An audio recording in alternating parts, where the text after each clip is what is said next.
Welcome back, everybody, to Developing the Leader Within podcast. I'm Enrique. Today, I am blessed to be with Bibi Onsori, and we call her Bibi out of love and appreciation. But we're going to be talking about leadership and anxiety. Bibi, we were just talking here real briefly, and I'm going to give you an opportunity to introduce yourself, what you do, and things of that nature. But uh, in leadership, we're not ready for this. We're just not trained for it. We're not ready for this. And we're going to get into that specific topic. But good morning. Thank you for being with me today. Tell us a little bit about you. Thank you so much for having me. I'm excited to be here.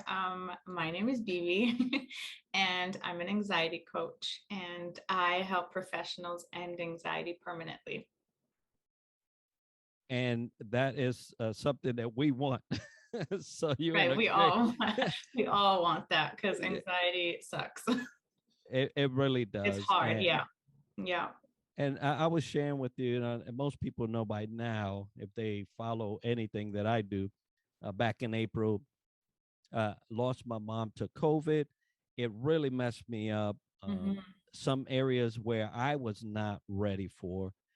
And it's not something that you fully understand until it happens to you. So, for all of you that have mothers, cherish them to all get out.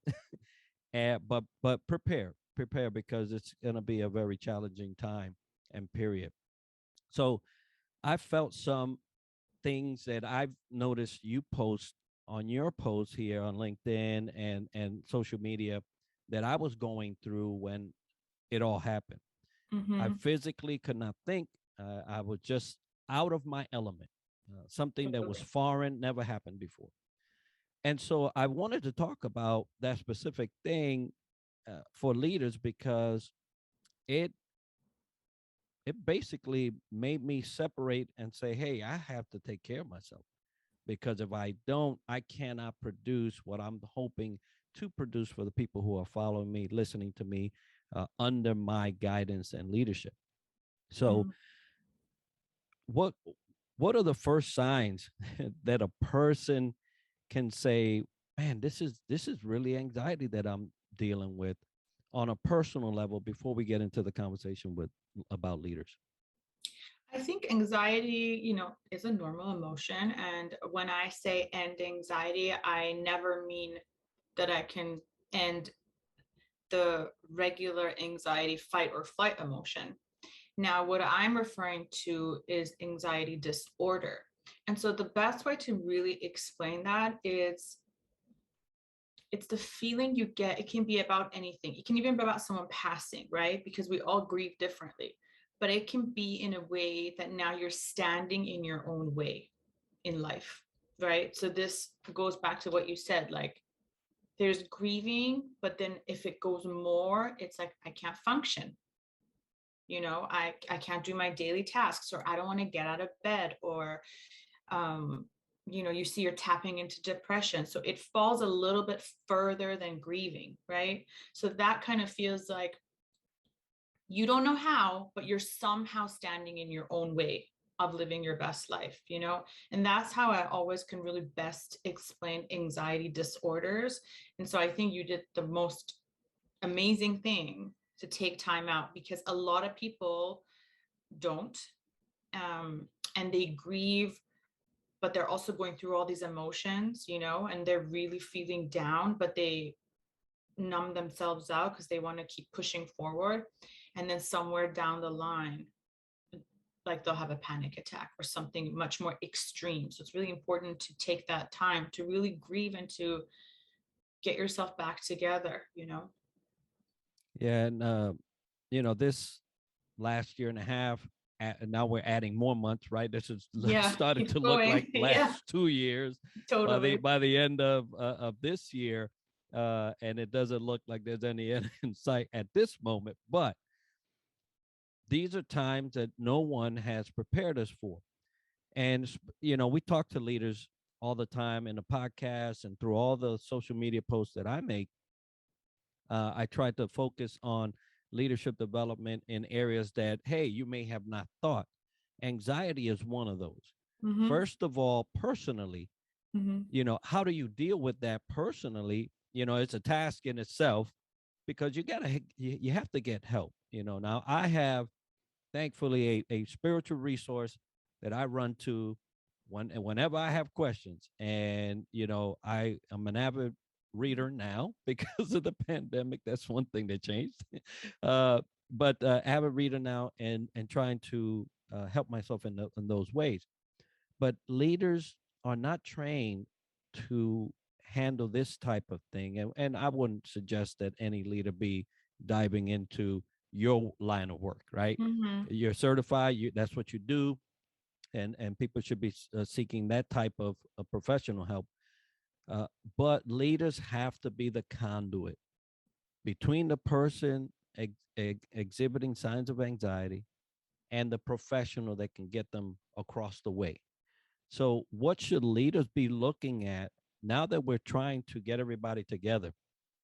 What should they be looking at? Because I really want leaders to be conscious of what they're going into bringing everybody back in. Mm-hmm. I think the first most important thing is remembering no one's probably coming back the same person. I think I'm not saying better or worse, but I think we've all shifted negatively and positively through the pandemic. There has been a lot of growth, but there also has been for a lot of people falling deeper into sadness or depression or anxiety. And so I think being aware that people have shifted in a way or another, right? So have the leaders. We all have. So have those leaders. And so, what I've really been seeing from some companies, not a lot, not as much as I'd like to see, but I've seen it from a lot of companies that are now focusing more on bringing someone in. Like I've done many presentations for companies that, they told me what they want to talk about, as in something about anxiety, like anxiety for leaders or anxiety for employees, and how they can cope or how to open up, or just to know that there is help. And so I would do like a presentation on that, um, and then I would have like the employees, if they needed further help, they would reach out. But it was really nice that they placed that there. First of all, it's a good presentation, it gives out information. um, it also shows as a leader you care, right? You're bringing mental health awareness into the company, which is so important. And most importantly, the person who is in the presentation and is suffering can really find an outlet, like, oh, there is help if I want it, and can feel less comfortable reaching out. Because for a lot of people, yes, they're suffering, but it's not easy for them to reach out. They feel like there's something wrong with them, or they're not good enough, or they can go as extreme and they think, oh, well, does that mean I'm crazy if I need help? There's a lot of that out there too. So this just makes them more comfortable that, for example, I went through this. I had terrible anxiety, I had crippling anxiety. I was at the hospital all the time, and like, I'm okay now. So this can be you as well. So it just gives that glimmer of hope to people. So I think that's really important to me. I think it was always important to do this, but I think COVID really made it visible that we need to have mental health awareness at work, because everyone's suffering from something. Like, it's just life. Yeah, and I agree. If you're a company out there, you're listening, this is something that you need to consider for your people. Um, even with the current events, things that are happening right now on top Yeah. of, because COVID was an event and it's still an event, but the world did not stop going, right? Uh, it's just, it seems like it's been a pylon to a pylon to a pylon, and you must be able to identify when someone at least needs help. If you can do that as a leader, then you'll be winning most of this game that we call life, especially when you're at the helm and you can do something about it for your people. So thank you for sharing that, Yeah, BB. and I think just to add two more things to that is having compassion for your employees, just I think a lot of companies, especially bigger companies, people are a number, but it's like, no, that's a real person with real feelings, with real life struggles. So remembering that so you can have compassion that you're dealing with another human being. And I think the second point is it's it's even probably more important for leaders to get help if they're going through some things, because a lot of times I work with a lot of leaders in my program, and a lot of it is it's very hard for them to accept that they're going through something because they're a leader. They don't want to seem weak, in their words, not mine. I don't see them as weak at all, but I never see getting help as weak. But in their words, like, I just don't want to be looking weak. And it's like, no, no, no, you're actually showing strength, that if you're going through something and you're getting help to become the best version of yourself, that's got strength written all over it. So for leaders to really not think less than of themselves if they need help, it's fine. Yeah, that's usually something that we have to battle in one way or another.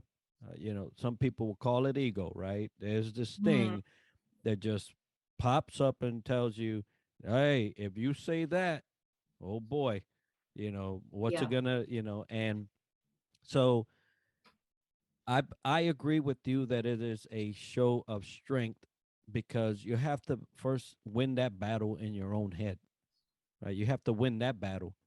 And then you also have to be able to stand up for what you just decided to do, which is another battle in itself because now you're bringing external forces that are against or maybe against the decision that you made. So it is truly strength and not weakness. If you really look at the components that need to be in place when you have to execute this decision. So I agree with you. Yeah, Um, and like we always use this in coaching, that like they say in airplanes, put your oxygen mask on first so you're good, and then you can help others. It's the same thing. yeah, that's absolutely right, and that's why we're talking about this now, so that leaders can start identifying number one, what does that oxygen mask look like? Yeah. Because this is different. Uh, things it could be happening and you not even notice it, right? Until you're There you very go. keen Yeah. to say, hold up, that sounds to me like, it's just like a duck coming across the road. You don't have to see the duck if you've ever heard a duck before and say, yeah, that might be a duck, right? Yeah. So this is one of the ways that we help leaders to identify these things. In identifying and being able to, what should I be looking for? What are some signs that maybe a person is, exhibiting or going through anxiety in their life? I think the most visible one that you can easily notice, okay, obviously there's the physical symptoms of anxiety, right? You can get yourself into a cycle, and then you get like increased heart rate, you get sweaty palms, you could get dry mouth and all those things. But what even really starts that is the obsessive thoughts. So if you notice that you're having obsessive thoughts about something, like for a lot of people now, there's an obsession about the unknown. Before, like, the unknown was the unknown. Okay, some people didn't like it, but they moved through with it. But now a lot of people are obsessed with the unknown. So if you notice that you're having reoccurring obsessing thoughts that start to bother you and then start this whole physical spiral, there's something there. Or if you have developed fears, like deep fears that you can see they're borderline turning into a phobia because you can't stop thinking about them, then again, there is something moving towards a more extreme level, right? Um, I think overanalyzing is a common one. It's now becoming a social thing because so many people were not socializing, and now they're slowly getting back into socializing. So they do a lot of overanalyzing of, oh, what did I say? Did I say the right thing? Like, if you start obsessing about that, oh, what if, should I have said this? oh, did I hurt the other person, and doing all of that. Again, you see you're overthinking a very simple scenario. So, I would say anxiety disorders, people really start to notice them when they know they can let a thought go and it just becomes so repetitive.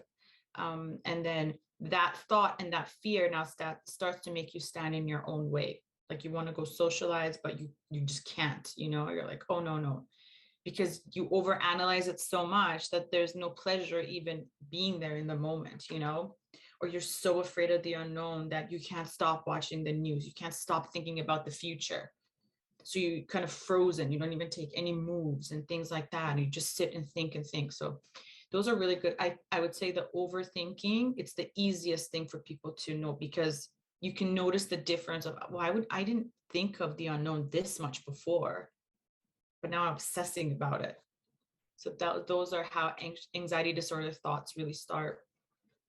Yeah, and that's powerful because as you was talking, I was just going in my mind, throughout my lifetime as a leader, when Mm-hmm. I have had situations like that. Because when you go present before people, you just, especially if you're a people pleaser, right? If you're a people pleaser, it's easy to overthink the Totally. Yeah. effects of what you're about to do. Even before you even do it, you may just already quit because you're Yeah. so It's too much. anxious. And you do get the physical and external indicators of, oh wow, your body is reacting to your thoughts right now in a way where it's feeling like it's stressed out, right? And so thank you for sharing those things, because oftentimes we miss cues in leadership for the sake of achieving a goal, right? And we Yeah. say, we need to do this by this time, yada, yada, yada. And then you just expect results when you should be looking, as you're delivering these little mandates for the day, you should be looking at your people.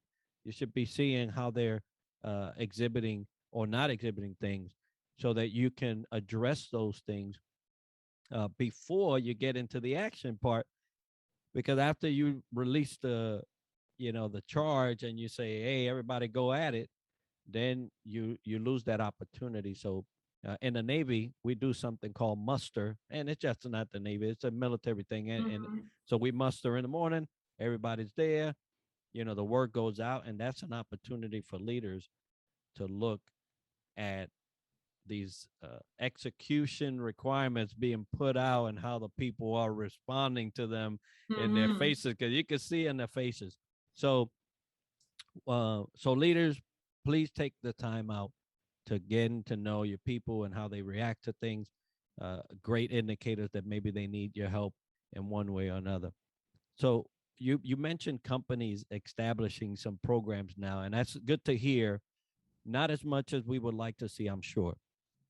What are some things that you recommend for companies to start looking into, not just say one particular program, but maybe a slew of things that they need to be having for the sake of their people? I think having a presentation, um, like having a professional come do a presentation, if it's in regards to anxiety, for example, or mental health, um, and for the whole staff to be there, where, for example, let's say someone like me will come to a presentation and I'll share tips and tricks and what to look out for, and how to be able to go talk to your leaders if you're feeling anxiety, and just bringing that awareness into that company, um, and also allowing to let them know there is help, there are outlets. Like, you don't have to live in anxiety and suffer from anxiety. I think bringing so a professional in to do some sort of a presentation for your team. Then I would say, like, for a lot of for starting to bring mental health into meetings, like Monday meetings that are about mental health. People can share. not everyone's going to share what they're going through or say, oh, hi, I have anxiety, because they feel like they're not good enough or there's fear of judgment. But just to have, like meetings in the morning and doing some deep breathing, putting some good affirmations out there, making a part of the company's culture, that, because like I always will say, everything starts with your mindset. So really, um, bringing this into the company culture, and also, you know, teaching people that mindset really does matter, because there's tons of people out there without anxiety, but they have the worst mindsets. So I think the winning spot for any human being is, great, not having anxiety. And that's something I talk about in my program too. Like, sure, we'll make you anxiety free, no problem, but we'll also have to make your mindset very strong, so anxiety can never even come near you again. That's how I kind of look at it, because that's what I went through. So I think just bringing this into companies, that mindset is important, maybe in the meetings, doing things like that. And then for leaders to, I just can't tell you how many people I know that have anxiety disorders and do my program and are so afraid to talk to their leaders, to take like a mental health day, because they're like, well, I don't want to be judged. I don't want them to think I can't do my job well. So I think for leaders to actually giving that space, that they can make it comfortable for their team to come and talk to them, not that it'll be a threat to losing their job. For that's how the person feels. I'm not saying that's what the leader is saying, but that's how the employee usually feels. Like, oh, if I go say I need a mental health day, they're going to think like I'm crazy and I can't handle my job, or I'm weak. So I think allowing that space, to let your staff know it's okay. Like, if you're feeling that way, we're going through a pandemic, it's the domino effect of a pandemic now, like, you can come talk to me, it's fine. I'm human, I understand it. Again, looking at people as human beings and not as numbers, right? You mentioned this, and it's funny that you mentioned the meeting piece. I was part of a company. Mm-hmm. I never experienced this in all the time that I worked. They specifically started out with a meeting that was not a meeting. It was a basically, how are you? Mm. It was the most powerful thing I have ever been part of. And I've been part of a lot of powerful things. This in a corporate job setting was so relieving, because not only was the person able to express what they were dealing with, but the group was able to corral around that Mm-hmm. person and reassure them, and even at times do things that would help out. Because look, life is not it's not roses. It's not happy all the time. I wish it was. It would be great.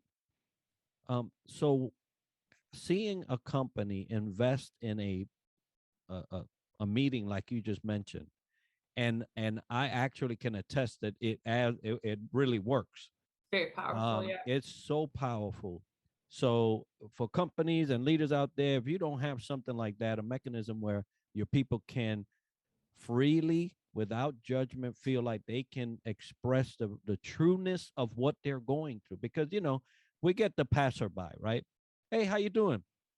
Oh, well, hey, great. Have a good day.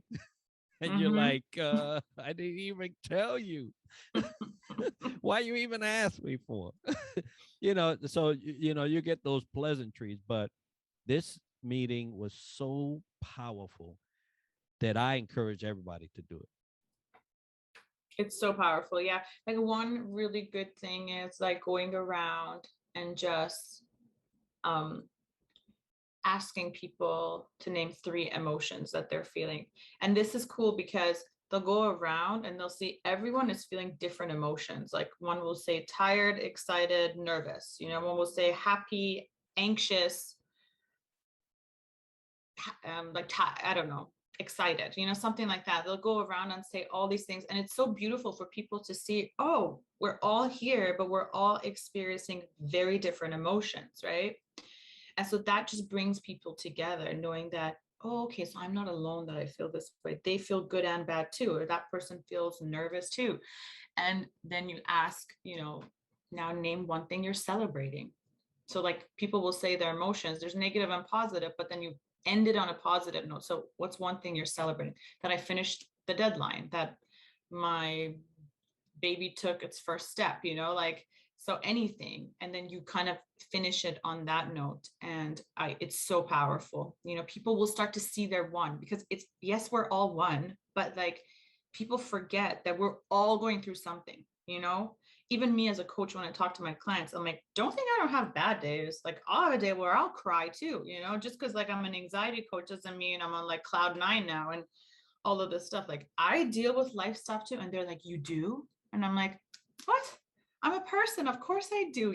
I deal with things too, but people forget.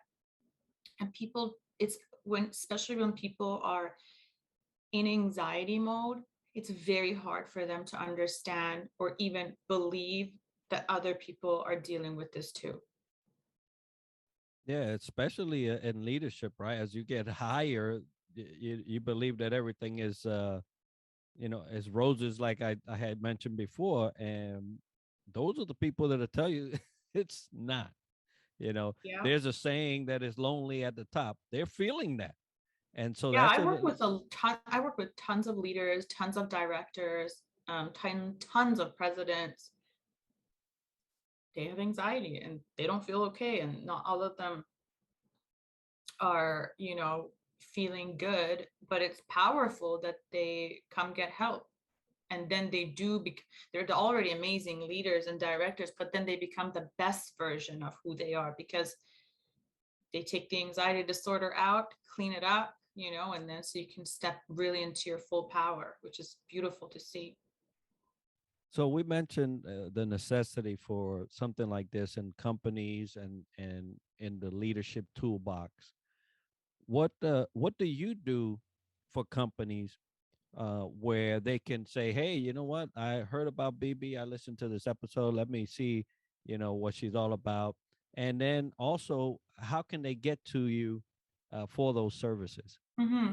So I usually work with clients one-on-one because, I work very close with dissecting people's type of anxiety and getting to the root cause. And it takes very, very detailed work if you want to end it permanently. Not about managing it, but actually helping a person heal their anxiety like I did mine. But with companies I work, so usually the director or someone comes to me and tells me what they want this presentation to be about, like anxiety in workplace or anxiety after COVID, for example, whatever they want the topic to be. Then I create a presentation and then I present that to the whole team. And then from there on, whoever feels like that was great and useful, great. But if there's people in there who feel like, oh my God, I could really use this, and it's very anonymous because they have my info and they'll just come and we'll work together. So they can find me on LinkedIn. That's where my main platform is, and or my website, which is theinnerroommate.com. And so, yeah, I just really work close with the directors or the principals or the leaders, create this presentation. And then whoever needs more help and wants to, end their anxiety disorder, then they just reach out to me separately and then we work together. Outstanding. So they could find you for group training and then individual assessment from then on. And that's so needed. So folks, if you're listening, you got a company, you have leaders that need this type of training, please reach out to Bibi. She's available, and we'll make sure to put those links and the information for your website on the video and or the show notes for others to go and get you for that particular one. So thank you, BB, first of all, for spending your morning with us. Thank The you. information you shared is so valuable. And during this time, I know a lot of people would benefit from having that type of training. if there was one last thing you could tell a leader or a company about anxiety, what would that be? I think it would be that we're all going through this together. If you're feeling bad, it's normal. If you're feeling good, it's normal. If you're having good and bad days, it's completely normal. But I think the most important thing is to realize if you seek help, it does not make you any less of a person than others. I think it's so important when you can realize you need help in something and go after it. To me, that's ultimate power. So I really encourage that. That's absolutely right. So, folks, if you need this type of help, and even if you personally don't, but you know that you will need it for your people, reach out to Bibi. Once again, thank you, Bibi, for Thank sharing this you. day with me. Folks, leadership and anxiety, it's a real thing. But if you get trained, if you get exposed to how to deal with it, it could be a less thing. So, as we love to end the show, success to you.